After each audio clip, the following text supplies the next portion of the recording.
Shalom.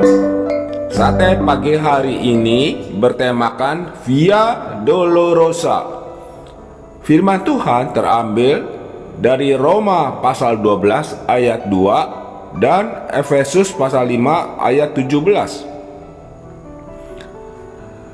Sebab itu janganlah kamu bodoh, tetapi usahakanlah supaya kamu mengerti kehendak Tuhan.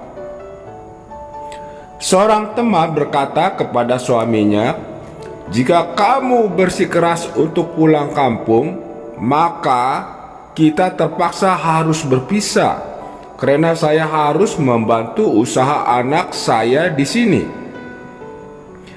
Ibu ini berdiri di tengah situasi yang sulit, di antara hati seorang ibu yang ingin mensupport anaknya dan sekaligus seorang istri yang seharusnya untuk mendampingi suaminya.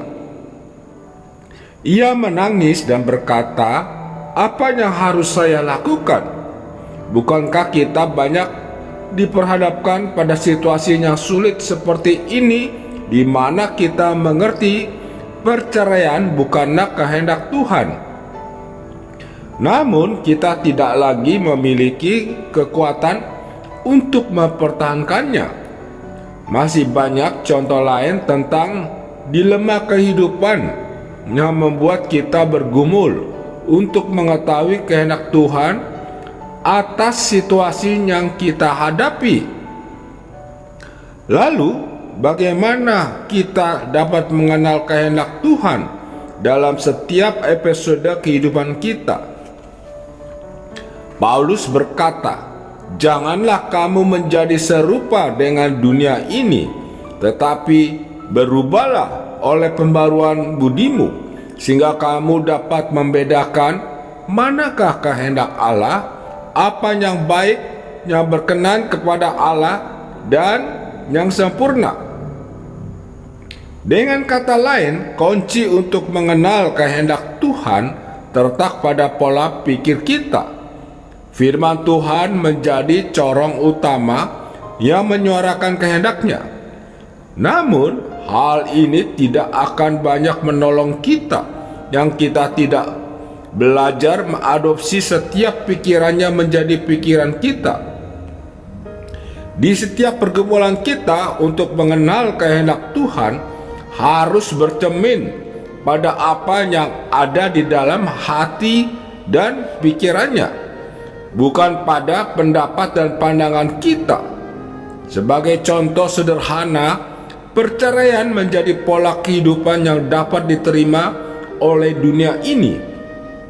Tetapi jika itu bukanlah pikiran atau isi hati Tuhan, maka seharusnya kita tetap berdiri di atas kehendaknya akan hal ini, berapapun harganya harus kita bayar.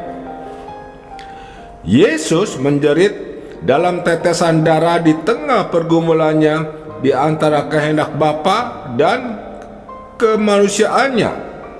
"Ya Bapakku, jika engkau mau, ambillah cawan ini daripadaku, tetapi bukanlah kehendakku, melainkan kehendakmu lah yang terjadi."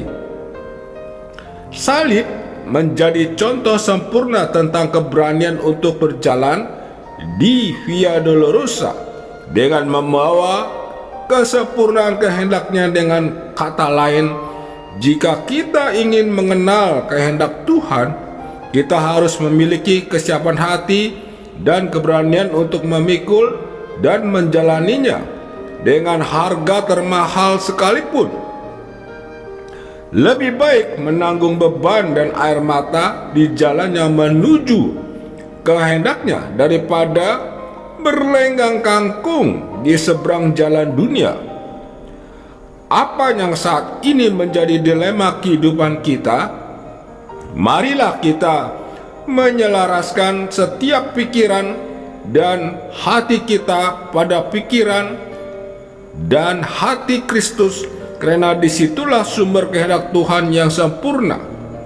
Jangan takut menanggung salib di Via Dolorosa, karena ada kemuliaan besar yang menanti.